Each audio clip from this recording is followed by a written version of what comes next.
الله عليك يا رسول الله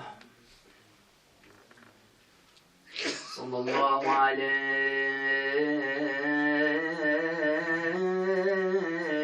يا أبا عبد الله يا رحمة الله الواسعة ويا باب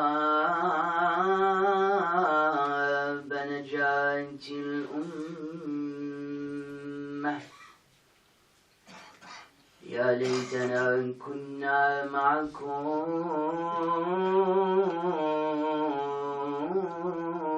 سيدي فنفوز فوزا عظيما قال الله سبحانه وتعالى في القرآن الكريم بسم الله الرحمن الرحيم إنما يخشى الله من عباده العلماء صدق الله العلي العظيم.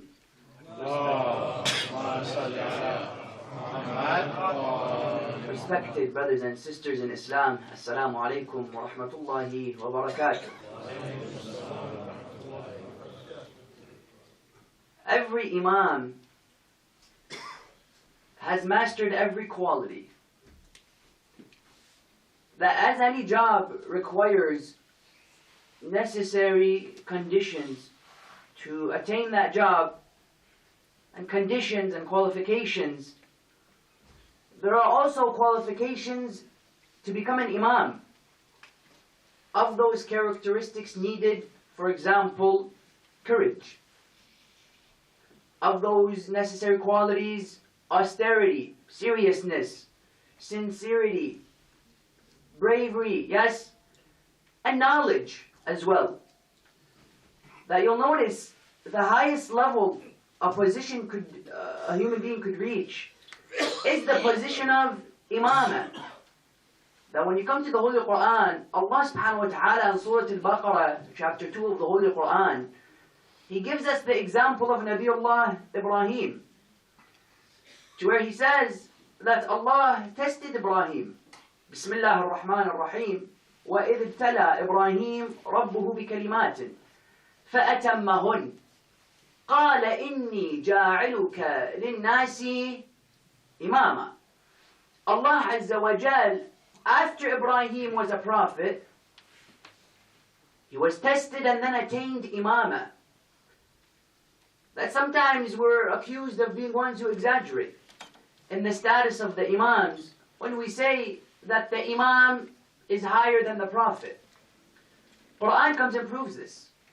That Ibrahim was a prophet and then he attained imamah. Allah says, now that I've tested you and I've seen you qualified of being an imam, I will make you an imam for the people. إِنِّي جَاعِلُكَ لِلنَّاسِ إِمَامًا. Ibrahim then turns to Allah. He says, قَالَ وَمِن ذُرِّيَّتِي. And this is the biggest proof that imamah is given by Allah, not by the people. Instantly Ibrahim would turn to Allah. He tells him, how about my family? وَمِن ذُرِّيَّتِي. Allah tells him, لَا يَنَالُ عَهْدِي الْقَوْمَ الظَّالِمِينَ. He says, my covenant isn't given to the oppressors. Notice the strategic language of Allah.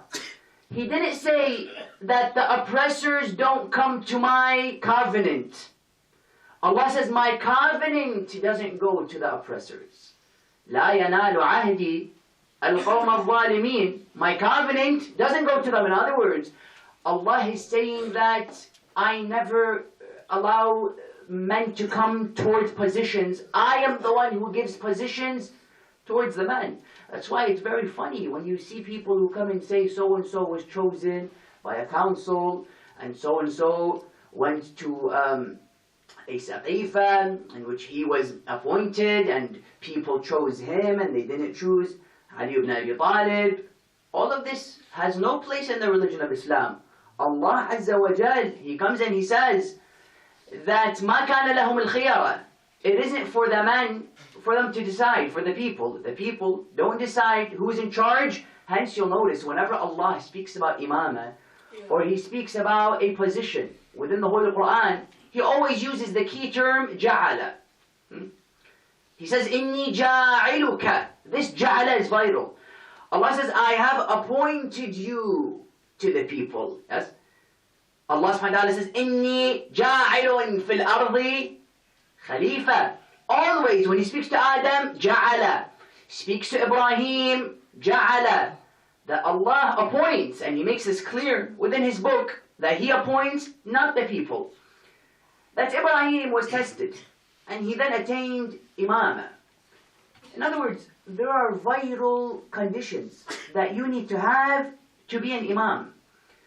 One of those qualities, as we mentioned, is knowledge.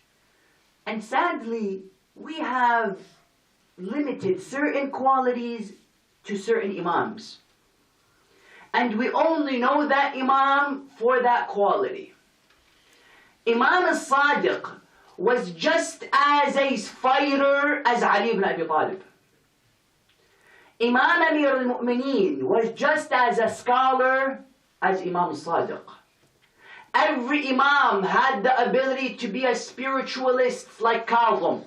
And every imam had the physical abilities to be a fighter like Ali. And every imam had the knowledge to be a scholar like Sadiq. Yet, what is required in the time, they show it to the people. If the time requires fighting, Imam alayhi salam isn't going to go to Karbala and give them lessons about fiqh and lessons about tawheed. If the time requires patience, as it did in the time of 7th Imam, there was nothing else that 7th Imam could have done except stay patient 14 years in his prison cell. Were Imam to carry a war or to wage a war, Islam would have been destroyed. Hence Imam al-Hasan didn't fight, because the time required patience. That's why when you come to Imam Hussein, one of the sad things that we've limited him to is Hussein the warrior. One of the key things of this series is that we're trying to give new colors of Imam al-Hussein. If we can keep that closed, that would be wonderful. We're trying to give new colors of Imam al-Hussein. One color which we want to look at tonight is Hussein the intellectual, the knowledge of Sayyid al-Shuhada. When you come and you look at the narrations, Imam al-Hussein alayhi salam was such a scholar, and indeed a scholar which we've limited to simply being a warrior. Give me your attention. Imam al-Hussein not only fought bodies with the sword, he fought ignorance with his knowledge. You with me?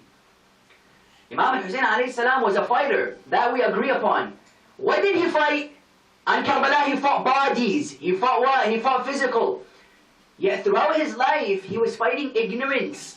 Through the knowledge, he was closing the doors of ignorance with his knowledge, the knowledge of Abu Abdullah al-Hussein. Why should we look at the knowledge of Imam al-Hussein? Firstly, because Karbala cannot be separated from ideology. When you look at Karbala, at the end of the day, it was an ideological battle. And how do we know that Imam al-Hussein won? Today you have Yazid who has a shrine, Hussein has a shrine. Yes? Today Muawiyah has a shrine, and Hussein has a shrine. Muawiyah has visitors, Hussein has visitors. Hussein maybe has 21 million more visitors than Muawiyah, but of course, that's a different discussion. They both have visitors. You have the caliphs who have visitors, for goodness sake. Saddam has his shrine, there it is in Iraq, and many people go and visit it and mourn upon the shrine of Saddam. How do we know that Imam al-Hussein alayhi salam was victorious on the 10th of Muharram? You know how? By one thing, by the ideology of Abu Abdullah. Today, because the ideology of Imam al-Hussein is alive, this is how we know he was victorious. That Yazid won yesterday militarily, yet Hussein won today ideologically. Yes? You know, Imam al-Hussein alayhi salam, one of his hopes was that, yes, I might lose the battle physically today, yet tomorrow there will be men who will carry out my ideology. You know what Ibn Abi Shakir says about the Imam alayhi salam when Ali al-Asghar was killed? One dua that we disregarded, we haven't mentioned too much, is that the Imam alayhi salam would hold up his hand and he would say, Allahumma in kunta qad habista anna an-nasr faj'alhu lima huwa khayrun lana wantaqim min al-zalimin. You know what the Imam said? He said, Oh Allah, if you have trapped victory from us today, if now you don't want to give us victory, then oh Allah, let the future give us victory. What is the Imam saying? Imam is saying, I might not be victorious now, yet I know, oh Allah, tomorrow my ideology will be prevalent. And it's in tomorrow that I will be victorious. Yazid, what's the difference between Hussein and Yazid? Hussein sacrificed the victory of today for the victory of tomorrow. Yazid ibn Muawiyah, he said, never will I lose today, yet for the rest of my life, he became a loser. One sacrificed his beginning for his end, one sacrificed his end for his beginning. In other words, it is through the ideology of Imam al-Hussein alayhi salam that we know Aba Abdullah al-Hussein was victorious. Not only that, when you see why they wanted to kill Imam al-Hussein, they wanted to kill him to get rid of an ideology, yes or no? Imam carried an ideology, they wanted to kill him. Yazid killed Hussein so that his ideology can win. Meaning Karbala and the 10th of Muharram in its core was an ideological battle. You agree?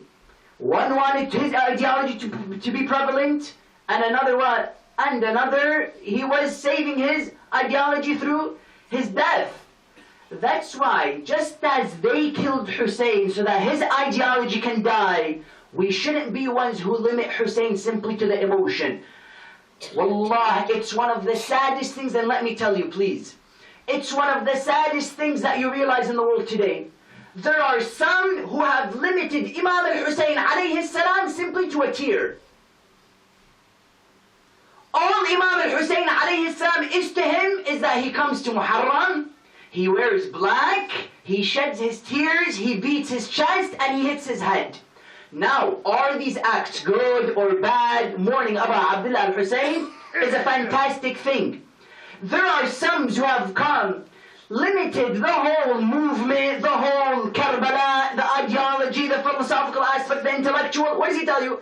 He tells you, I want nothing to do with the ideology of Karbala. Come, recite Musibah, let me cry. Let the tears fall, let the chests be beat. Now, is Hussein partly a tear? Yes. Is he only a tear? No. Wallah, if there is anyone who has done injustice to the message of Imam al-Hussein alayhi salam today, let me tell you, one of the greatest enemies of Hussein today are his friends. Men who come under the slogan, go and study Islamic history.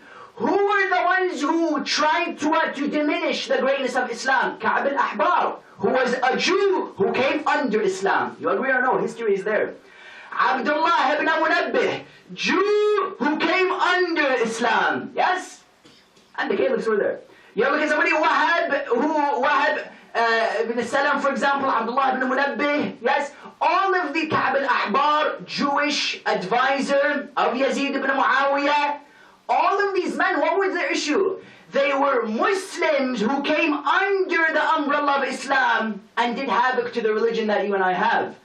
Today, when you see there are certain groups of people, they limited Hussein. Wallah, you hear people, he comes and he says that, don't tell me about ideology, don't tell me about the theories, don't tell me about the philosophy, come and recite and let me hit my chest. You know these groups, who's funding them? Wallah, it's a question that needs to be posed. When we see groups in our societies who are killing Hussein, as we said, Yazid killed Hussein to get rid of his ideology, yes? Therefore, if we're going to kill the ideology, we're going to do what Shaheed Mutahhari rahmatullahi alayhi said. What a man of insight, wallah al-azim. You know Shaheed, he came and he said Hussein died twice. People of Iran were shocked. Like, what is this guy talking about? Hussein died twice. We know he died in Karbala, 61 AH on the line of Karbala. We know he died twice. Ooh, Christians, he was resurrected and he died once again. He would reply, he would say Hussein died twice. Let me tell you why. Firstly, he died in Karbala, and secondly, the Shia killed him.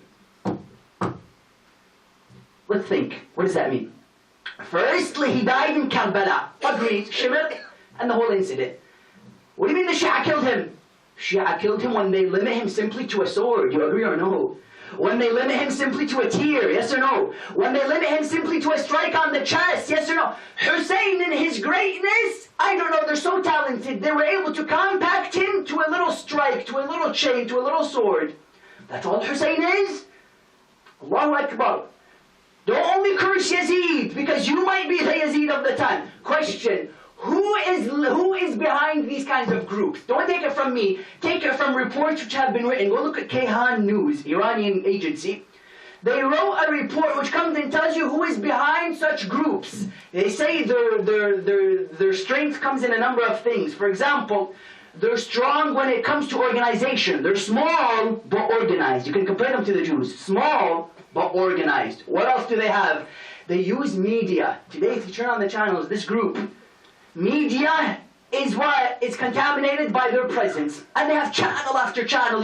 Iranian language, in English, they give you in Arabic. They're very keen on spreading their ideology in all languages. What else is their issue? They have money. Question, who funds these kinds of groups? Agent Ayatollah Araki. He comes and he says, I will give you proof that this group is funded by who? Is funded by foreigners and funded by Wahhabis. You hearing what Araki says or no?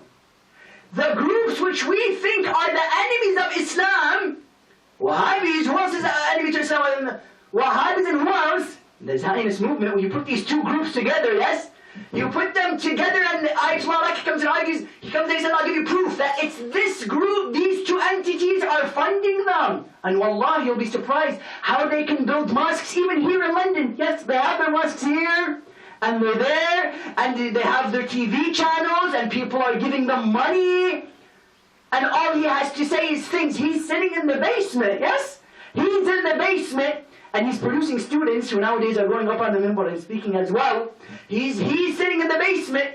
He's saying this and that with all confidence, with his friends surrounding him in the safety of the UK. And when he walks outside, people surround him, and British police are protecting him. Yes or no? He's walking relaxed.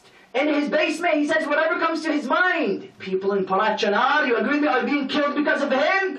People in Iraq being killed because of these kinds of groups. People say, why do you speak about these kinds of things? No! If we don't speak about the Yazids of today, then who are we going to speak about? Wallah, once, here in the UK, I mentioned something on the minbar, to be precise, pornography. Okay? I went up there and I said, this is a disease of our youth. Why? You may tell me, why do I speak? Alaykum salam. Why do I speak about these kinds of things? I get emails from youth coming and telling me, brother, this is a disease which I'm facing. Question. If it's going to cause a backlash, yet my youth are being lost because of these kinds of diseases, then when are we going to speak about it?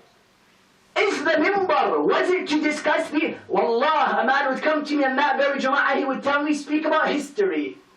Speak about what happened in the past. Speak about Quran. Speak about fiqh. What do you mean speak about fiqh? If my youth is struggling to keep his iman... You see, some Mawlans, with all due respect, and I'm a student over there, there's a reality to be told. He goes up and he speaks about things of the galaxies and theories in the sky, and this youth right here can't wake up for Salat al-Fajr.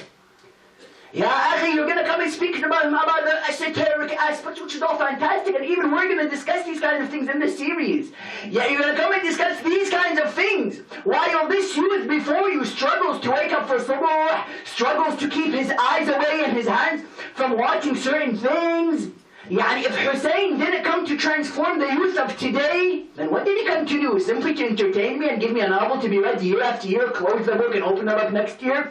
Hussein, brothers and sisters, take it from me and take it from the words of the Imam himself. He is not a story to be told. He's a reformation to the minds. He's a reformation to the hearts. Didn't he tell Muhammad bin Hanafi, his brother, I haven't come for fame, for power, for authority. I have come طلبا للإصلاح في أمة جد رسول الله. Isn't that what the Imam ﷺ said?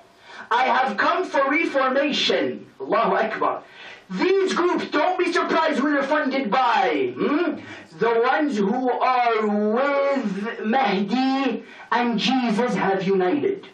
and the ones who deny the coming of Jesus, yes? And think also, the other group who think he's not born, also has united. Do your math and see what those people are. If we put the dots together, you'll see it's very clear who has united against Haqq and who has united and put their hands with Batil.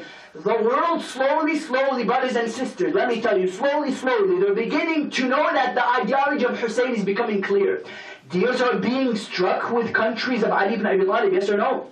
While doubts are being implanted towards countries which deny the shrines of Rasulullah from being, doubt isn't. Go and read the political analysis today. Relationships with such countries and with Wahhabis in Saudi is reaching an all-time low.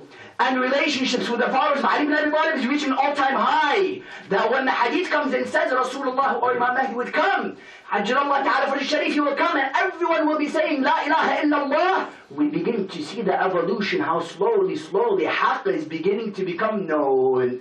Therefore, in the time that we have, we want to look at the knowledge of Sayyid al-Shuhada. You with me or no? Why? So we don't kill Hussein like many groups in the world have killed and limited Aba Abdullah and have the enemies of Islam funding them, yet they go up on the minbar and say, Labbaik ya Hussein, we love you Hussein, ya Gharib. No. This tongue service was the very problem with Ahl Kufa. It was the very problem with many companions of Ali ibn Abi Talib. It was a problem of all of the Imams. They had people يَقُولُونَ بِأَلْسِنَتِهِمْ مَا لَيْسَ فِي قُلُوبِهِمْ. If you're going to say something, back it up. Don't say, I hate the enemy, when he is the one who bought you the chair to sit on. Don't say you hate the enemy when he is the one who gave you that TV station and gave you the platform to speak on. It's rather hypocritical if you ask me. Yes? In other words, let's look at the knowledge of Imam al-Hussein alayhi salam. Hussein the scholar. Firstly, was Hussein recognized as a scholar in his community? 110%. Let me give you some examples. Firstly, it is said that Imam Hussain alayhi salam, a hadith come and speak about him, saying Hussein and Hassan are the inheritors of knowledge. A hadith are there. First narration. Second narration, you have what? Which comes and says that Muawiyah, you know how he would describe where Abu Abdullah Hussain alayhi salam is? One man would come to Muawiyah. He would tell him, Oh Muawiyah, where can I find Imam al-Hussein? He would tell him, Imam al-Hussein, you find him when you go into the masjid. You will see that everyone is flocking him to learn from his knowledge. This is how they would recognize Imam al-Hussein alayhi salam. Furthermore, you have who? Sunni narrators, such as Ibn al-Qayyim al-Jawzi. Ibn al-Qayyim al-Jawzi, he says that there are about 3 people who were known for their knowledge. One of them, for example, somebody like Sinan al-Jarrah, somebody such as Ad-Du'ali, and then somebody such as Hussein ibn Ali. In other words, he was recognized as a scholar. This is the first example. Second example, you come and what do you notice? You'll notice that Al-Aili, he comes and he says, all of these things are necessary. Why? You with me or no? All of these things are necessary so we can know who Hussein the scholar is, so that we don't kill Hussein like many groups have done today. You look at somebody, he comes and he speaks about Hussein such as by the name of Al-Aili. Al-Aili, what did he say? Al-Aili came and said that when Hussein would be sitting down, people would surround him to learn from his knowledge to such an extent that they would say, we don't feel we're sitting next to a human, we feel like we're sitting next to a man who is surrounded by the angels of Allah subhanahu wa ta'ala. Allahu Akbar. You know why he would say such a thing? Because Imam would be always disseminating his knowledge. Hussein was a scholar at his core. He would be always disseminating his knowledge.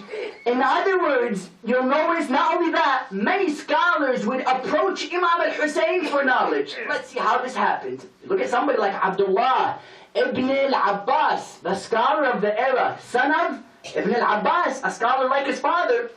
Son of Abdullah ibn Abbas, he would come to Imam Hussein alayhi salam. He would pose to him a number of questions. You with me or no?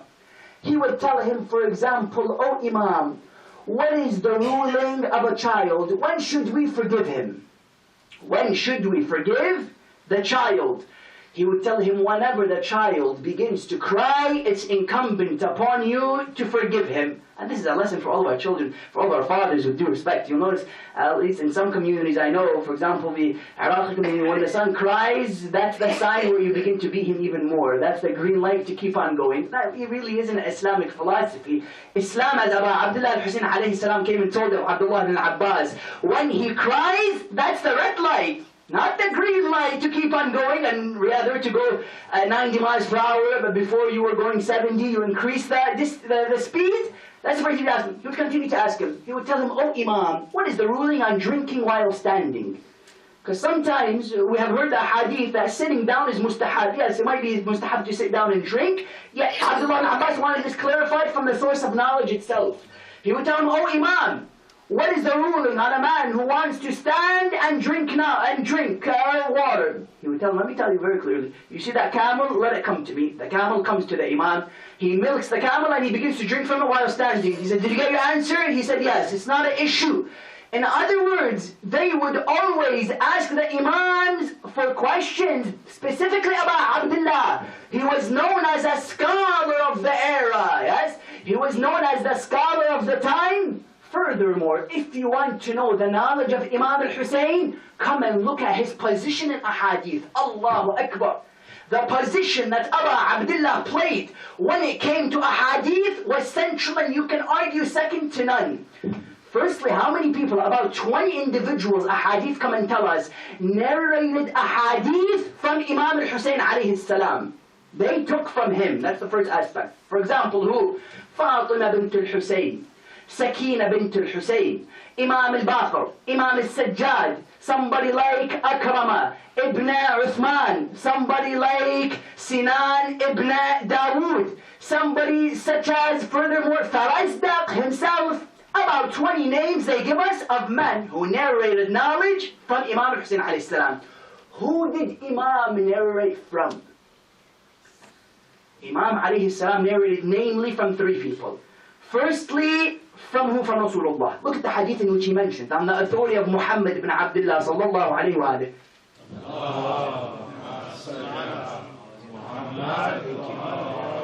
The hadith from Rasulullah is an interesting one, and it's a hadith which shuts the mouths of those who think that Islam is a religion of terrorism. Look at the hadith. Imam Hussein alayhi salam says, one day, I would go to the sword of Rasulullah, and I saw on his sheath there was written a paper. What was written on the paper of Rasulullah's sword? It was written on it, whoever kills somebody, this is the worst, without him killing him, it's the worst sin. And whoever harms somebody without him harming him, or attacks somebody without him attacking him, this is one of the most detestable sins in Islam, until he says, and one who stays away from that which Allah has given him of ni'mah. Firstly, look at what Islam comes and says. You know how many people around the world come and say today Islam is the religion that encourages killing? Yeah, you just open up Fox News, they've done a fantastic job, and you have to give it to them, in making it look that Islam is the religion of what? It's the religion of killing. Kill him wherever you find him. Wallah, if you see any non-Muslim nowadays, especially on TV, he has about 2 verses of the Quran memorized. He forgot the 9,900 ones that speak about the mercy and the rahmah of Allah. He has memorized nearly about 2 verses which speak about killing wherever you find him and killing wherever you see him. These are the 2 verses that he's memorized. The Quran, which begins every verse with Rahman ar-Rahim, he forgot that part. Why? Amnesia, whatever it may be, Allahu A'lam. In other words, you'll notice that Rasulullah's sword had written on it what? Don't kill anyone if he doesn't kill you. Don't attack somebody if he doesn't attack you. And whoever does so, Allah will keep his ni'mah away from him. First hadith from Rasulullah. Second hadith you would find from who? If he narrates from Imam Amir al-Mu'mineen, salawatullahi wa salamuhu alayhi.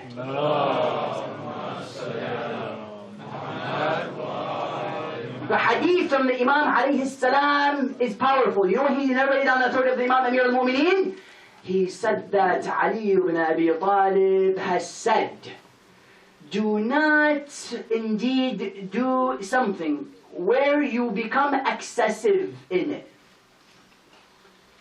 You notice there's a lot of people, when he does something, he does it with no balance. Either he eats too much, or he eats too little. Have you heard the hadith that their stomach is supposed to have three departments. One department for water, one department for food, one department for what? For air. Wallah, I think we think air is a type of food. I don't know what happened.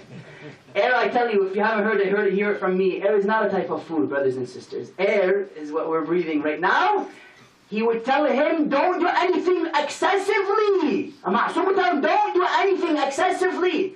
In the sense that balance is key. Some people, you know what's the red light to tell him stop eating? When the button of his pants explodes. Yes, and it hits the person sitting in front of him.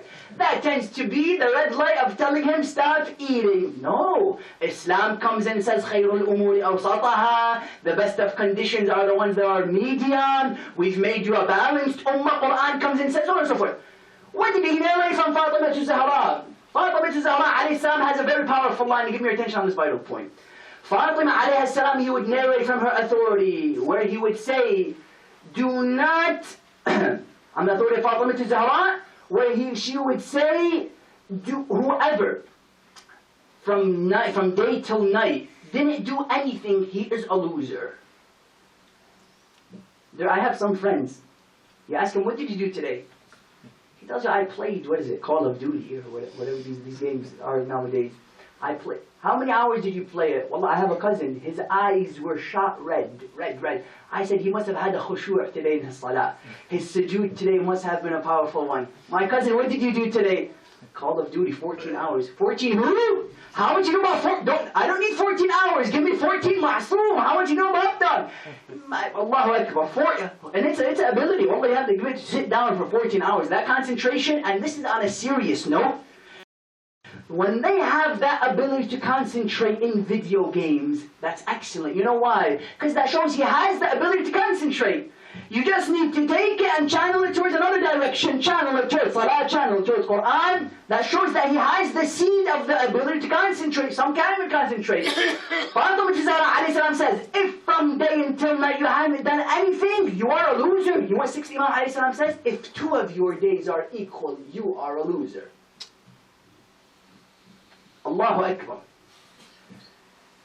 Not 2 years. Some people, last year and this year, he's at the same level of spirituality, at the same level of knowledge, yes or no? Same level of, in the success of his businesses and so on and so forth. That there are people who live his life like this. Yes?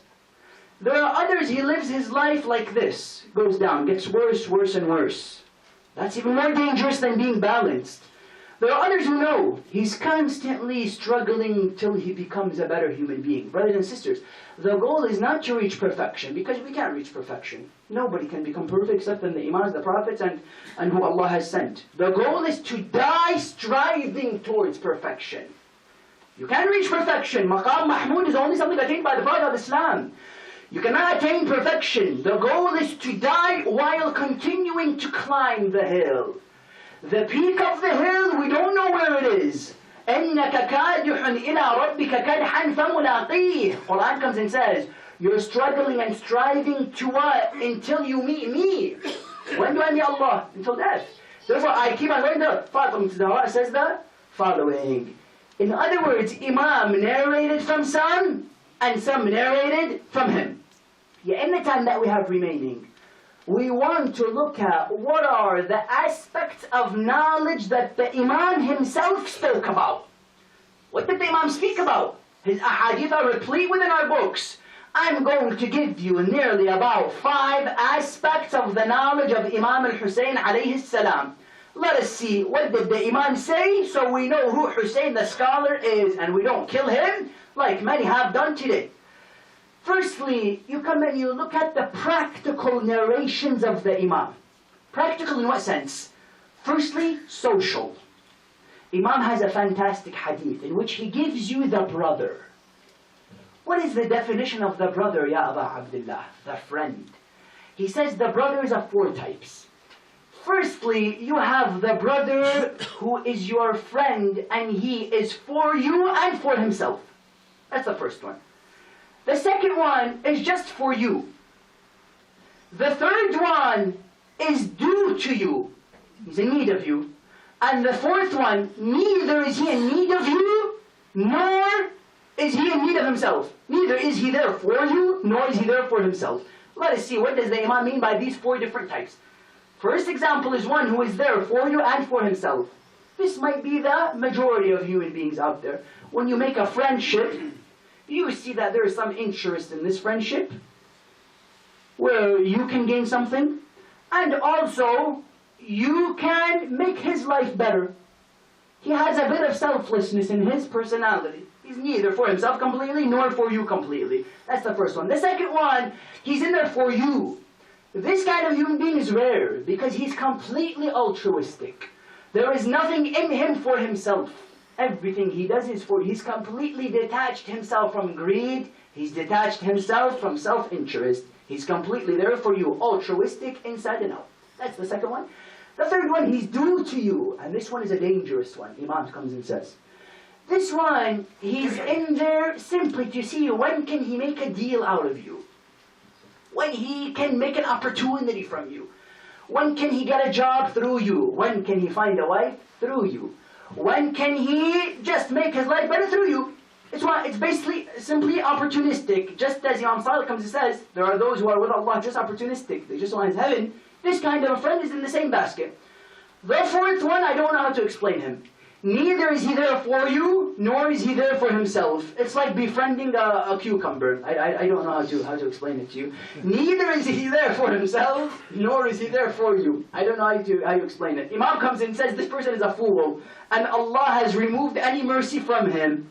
Neither is he there for you, nor is he there for himself. Why do you live? Someone can please tell me. In other words, the social aspect, Imam a.s. comes and speaks about firstly the brother. Then he has beautiful narration which he says, don't allow somebody to enter your house unless he says salam. Salam, by the way, is different than what's up. Salam is not the same as how are you. Salam is not the same as kimcha. Do you say it? Kimcha, yes. It's not the same as these greetings that we know in our culture and in our language. No. Salam is what? قِيلًا سَلَامًا سَلَامًا. Allah, when He speaks about the people of Jannah, they speak to one another saying, peace, peace. قَالَ سَلَامٌ عَلَيْكَ. Ibrahim would say to his uncle, peace be upon you. Therefore, there's a difference between salam and the greetings which we have. Thirdly, Imam comes and says there are 70 pieces of ajr for greetings. 69 are for the ones who initiate. Wallah, if we knew the importance of saying Salamu Alaikum. Alaikum As-Salam gets 1. Salamu Alaikum gets 69. If we knew the importance of initiating the salam, not just responding, then I promise you we would be fighting over who's going to initiate it. Yes? That's the third one. Fourthly, when you come and you speak about social etiquette, you have, for example, narrations which come and say, if somebody invites you, never deny his response. One of the etiquettes of a Muslim, as Imam Hussain explains, if somebody invites you, for dinner, and you're neither fasting nor you have something that keeps you busy, it's rather obligatory, or it's recommended highly that you accept his, as we say, invitation. One quote in Arabic says, "لا يرد الكريم إلا البخيل." None will deny the generous except for the miserly. Therefore, Imam gives social. What did he give? Still under the practical umbrella of personal. He gave beautiful ones. It is said that one man would come to Imam Hussain and he would tell him, "Oh Imam, I want to sin." He'd tell him, "No worries. Do these 5 things, you can sin as much as you want. Anybody who wants to sin, if you do these 5 things, you can do whatever you want." Good deal. What are the 5 things? Firstly, do not live on a land which Allah has created. That's the first one. Don't eat. Imam tells him, don't eat from what Allah has grown out of His earth. Do not be one who lives on the dominion of Allah. Yes. Go somewhere where Allah can't see you. He says, if you do these number of things, then you can sin as much as you want. Don't eat, don't sleep where Allah has created, don't let Allah see you, don't do anything that Allah knows about. These 5 things, do them, you can sin as much as you want. The man would reply, he would say, Imam, what do you mean? I can't do any of these things. He says, precisely my point. How do you have the audacity to commit a sin against the one who gave you the tongue and you speak ill about him? Wallah, it's a difficult one. We disobey Allah with the hand which He gave us. We look at haram with the eyes that Allah has given us. We listen to haram with the ears that Allah has given us. Imam comes and says, you want to do haram, go and do it. But move to a place where Allah cannot see you. Yes? That's the first thing. Secondly, in regards to personal betterment, the Imam alayhi salam has a beautiful hadith. And wallah, this hit me when I heard it. You know what it says? Don't trust anyone who does not fear Allah. How do you know who to trust? Trusting people is one of the biggest problems in this world today. Who to trust? And when I say don't trust anyone, except he who fears Allah, as the Imam says, one who speaks on a pulpit, one who is very knowledgeable, one who leads the ummah, one who wears the clothing of Islam, isn't necessarily somebody who fears Allah. Scholars were one of the biggest enemies in the times of the Imams, alayhi salam. What's my point? My point is that how do you know somebody who fears Allah? Huh? You know somebody who fears Allah by his actions, not by what he knows. Not what's in here, but what's in here. That when you come in and look at the hadith, scholars, somebody for example, such as the scholar in the time of Imam Amir al-Mu'mineen, who, Hatim al-Ta'i, in the time of the Imam alayhi salam, was known for his generosity, but other companions, for example, when they, Shuraih al-Qadi is the name that comes to mind. Shuraih al-Qadi was known to be what? To be known for his knowledge. Shuraih al-Qadi, you know that famous story when the Imam came to the court and he would have his dir'a, his armor, and the Jew wanted it from him. The famous story, who was the judge that was in front of them? Shuraih al-Qadi. In other words, Shuraih al-Qadi, you know who he ended up being? He was one of the individuals who exposed Muslim ibn Aqil when he was in the house of Hani, Kufa. He was one of the ones who exposed. Scholar, my point is that one who fears Allah isn't known by what he says and by what he knows. He can be the one who eats you inside and out and looks for any opportunity to ruin you. It's the one through his actions. Rasulullah comes and says, no, a human being, a Muslim, man salim al-nas, min lisanihi wa yadihi. The Muslim is the one who people become safe from his tongue and from his hands. Yes? That's why I remember another man, also under this umbrella of personal betterment. One man, he would come to the Imam alayhi salam, he would tell him, what's the best thing to do? He would say, belief in Allah. He would say, what else? He would tell him, be intellectual as well as knowledgeable. Knowledge isn't enough, you have to be intelligent. He would tell him, what else? He would tell him, be patient when you are poor. He would tell him, what if I can't do that? He'd tell him, be generous when you're rich. What if I can't do that? Be patient when you are poor. He'd say, what if I can't do that? Imam would get fed up with him. He would say, may the lightning consume this kind of an individual. Yes. Imam alayhi salam then would give him, of course, from his money, of his purse, and the man would become wealthier on the generosity of the Imam. That firstly, the hadith of the Imam alayhi salam falls under practical. Then you come to more relevant in the time that we have. Imam alayhi salam, for example, what kind of narrations would he give?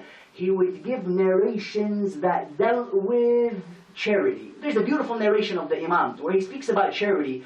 He says charity is not what you give when it is unlawful. There's some people, he steals money and he gives it in charity to make himself feel better. Imam comes and says this doesn't work. Charity, he comes and he says, charity is the money that you gained and the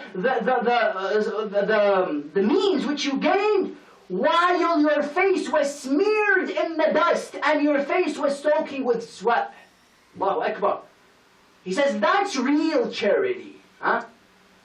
You know what the Imam continues? He says the simile of the one who gives unlawful means to charity is like the one who gives while stealing from the Hujjaj. He steals money from the Hujjaj and he goes and gives it in charity. In Hajj, a lot of stealing can take place. I remember my dad, he says, he was one day in Hajj and he would feel a hand going into his pocket. You know, it's not every day you feel random hands going into your pocket. He would feel the hand going into his pocket. He looks at him, he sees a 6'7" African-American brother. He tells him, Bismillah, take whatever you want. That sometimes when you take unlawful means, Imam says this isn't considered as charity. That's the third type of hadith he would give. Furthermore, is a fantastic one. Kinds of narrations which the Imam gave in reframing the perceptions of the human beings. Listen to this narration very carefully. If I come and I ask you, how are you doing? How is your day? Good or fine? The max you would go to, alhamdulillah, this and this happened. You know what the Imam, one man would come to Abu Abdullah al-Hussein, he would tell him, how is your day? Look at the reply of Imam al-Hussein. He gives him a lecture.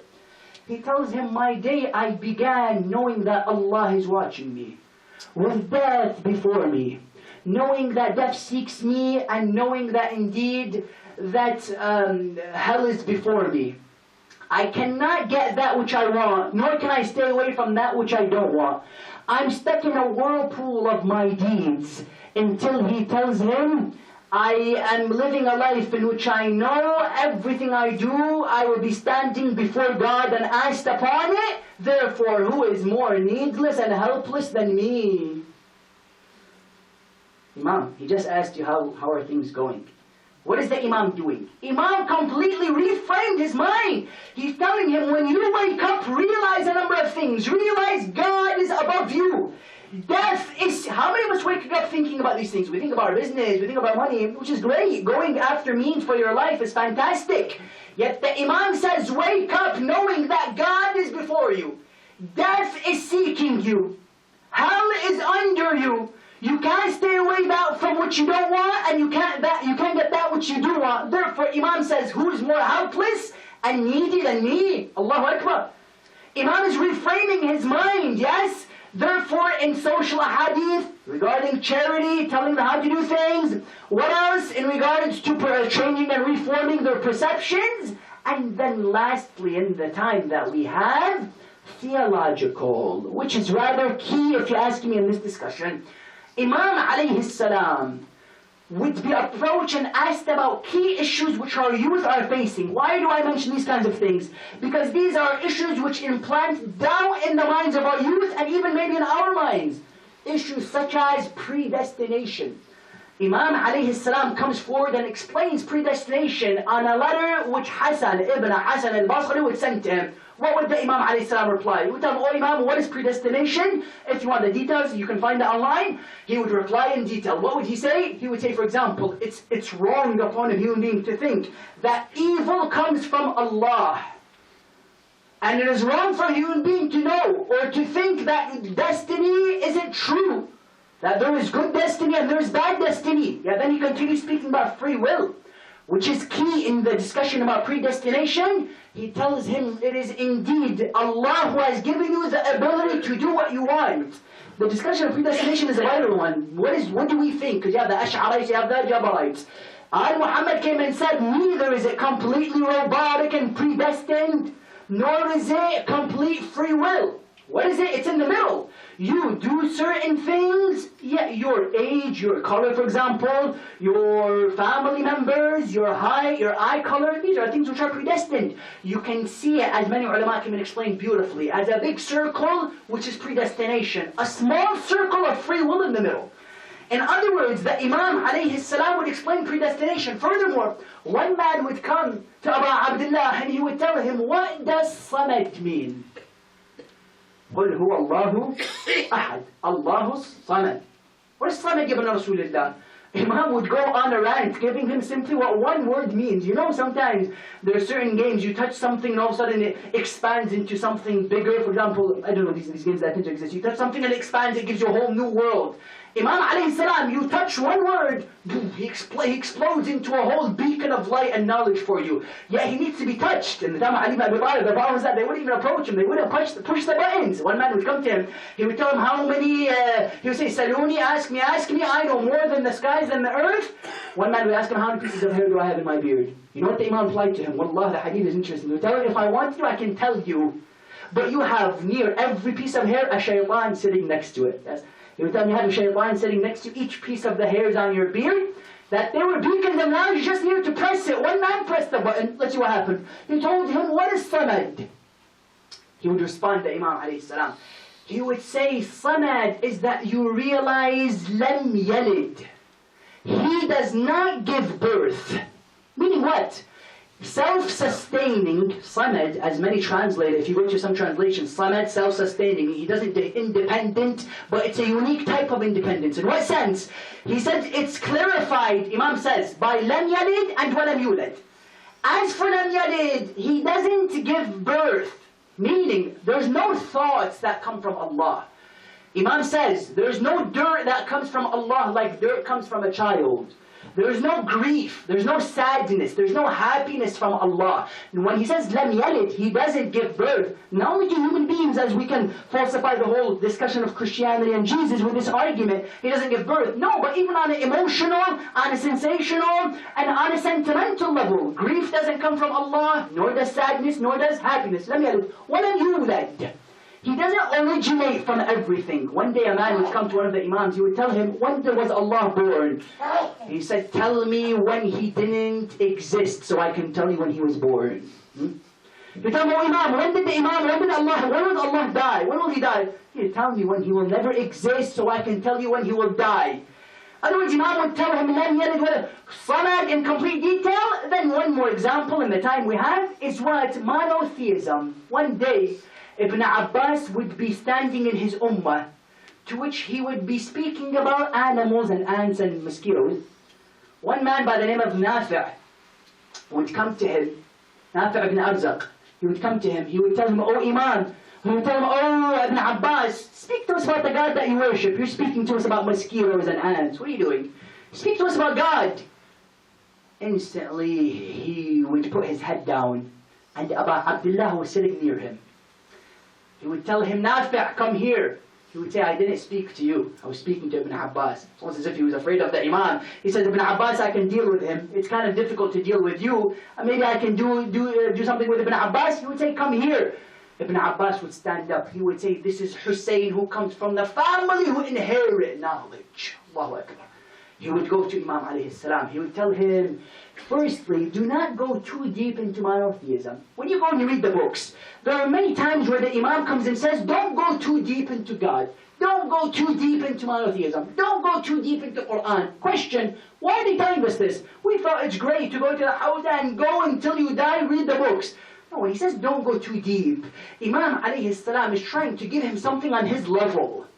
That this is a man who the Imam knows is limited on his intellectually. Therefore, the Imam isn't going to give him something which is way beyond him. He's telling him, don't go too deep. Meaning, for you, what I'm going to tell you is enough. He would say, indeed, He is Allah, whose sensations don't come from Him. Eyes cannot perceive Him. He exists, He's close to you, but He is far. He is far from you, but He is close. Yes, He is one, but He can't be divided. Imam alayhi salam would continue until he gives him monotheism. In its core, he would say, Allahu Akbar, indeed what Ibn Abbas said, that you inherit knowledge, is very true. In other words, when you see the practical, number one, in regards to charity, in regards to changing their perceptions, in regards to the advice that the Imam gave, in regards to theological knowledge, you see that Abu Abdullah wasn't just a warrior in Karbala who fought bodies with his swords. He fought ignorance with his knowledge to the utmost levels. Imam, whenever he would see a gap of doubt, he would fill it up with his light and with the knowledge that he had. And it's for this reason that the companions of the Imam were filled with confidence, because of the knowledge that they had. Sometimes people say, what is the key to this confidence? How was the Imam so confident, always saying, I am this, I am that? It's quite arrogant from Ali ibn Abi Talib to say these kinds of things. Some people may argue. I know an alim who did a whole research about how many times Imam Ali says, Ana. We're encouraged to be humble, we're encouraged to be what? Simple. How many times did Imam Ali say, I am Quran, I know this, I am the first, I am the... Ya Ali, isn't that a bit too much? What do you mean I? Where did this confidence come from? It's the knowledge of these human beings is what gives you confidence. You know the verse I began with what Allah says, إِنَّمَا يَخْشَى اللَّهَ مِنْ عِبَادِهِ الْعُلَمَاء. Allah fears from His scholar, or the scholars fear, the ones from servants of Allah who fear Allah are the scholars. Yes, Habib ibn Mudahir would read the Quran once every day. Abbas ibn Abi Shabib al-Shakiri, he would go onto the field, he would take off his armor. They would tell him, "Oh Abbas, what are you doing? Are you crazy?" He would say, "Yes, I am crazy. The love of Hussein has made me gone crazy." Allahu Akbar. This confidence, where did it come from? Or the confidence of Ghafariyan brothers, who would be seen smiling on the 10th. They would tell him, "Why do you smile?" They would say, "How could we not smile when a few moments the cup of water being given to us would be given by Rasulullah?" Yes. This confidence came from the knowledge that they had. And if you want to see confidence, it was from the reply of that young boy who Hussein asked, "How do you see death?" He would tell him, "Bunay Qasim, how do you see death?" You know what he would reply? A reply of a 14-year-old is a quite heavy reply, the reply that Qasim came with. Some say he was 12, some say he was 14. He was still a teenager, like many of the beautiful faces you see sitting down here. Qasim alayhi salam would tell him, "Oh Aba Abdullah, if it's for you, ahla min al-asal. If it's for you, oh Aba Abdullah, I see it as sweeter than honey." You know why it was difficult for the Imam to let go of Qasim? Because whenever they wanted to see Rasulullah, they looked at Akbar. But whenever they wanted to see Hassan, they would look at Qasim. Allahu Akbar. He would come to him, he would tell him, "Ammah ya Hussein, atadhinuni lil-qital." Uncle Hussein, do you give me the permission to fight? He would tell him, "Allahu Akbar, Qasim, anta al-wadi'a. You are the trust of my brother Hassan. I can't let go of you now." He would go back to his mother crying. She would tell him, "Why do you cry, Qasim?" He would say, "I cry because the Imam denied me from the honor to fight for Allah." She would tell him, "Take this letter to Aba Abdullah." Imam goes and Qasim gives the letter to Aba Abdullah al-Hussein. Imam opens up the letter. He says, "What is this?" He says, "Read it. This is from my mother." He opens up the letter and it says, "Oh Hussein, this is your brother Hassan." And what did the letter say? "If you ever are alone in Karbala and no one is there to support you, then I want you to give the permission to my son Qasim to go and fight."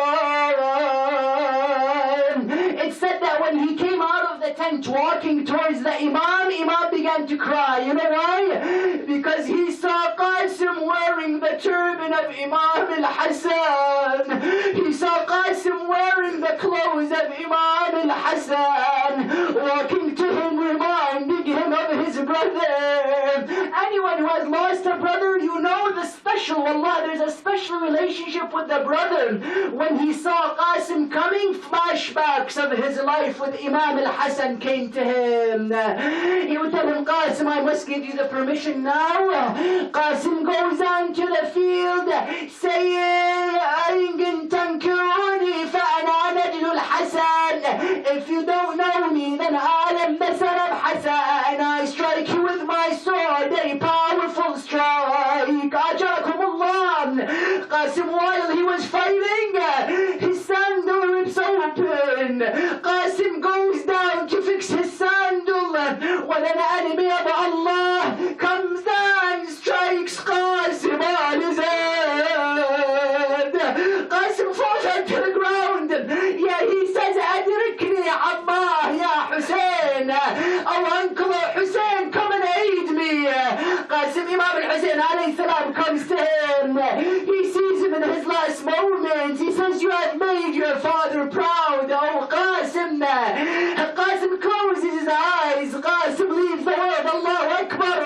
Yeah, you know what the Imam would do? Because you know Akbar was the first one to die. Imam would take Qasim. He would go back to the tents.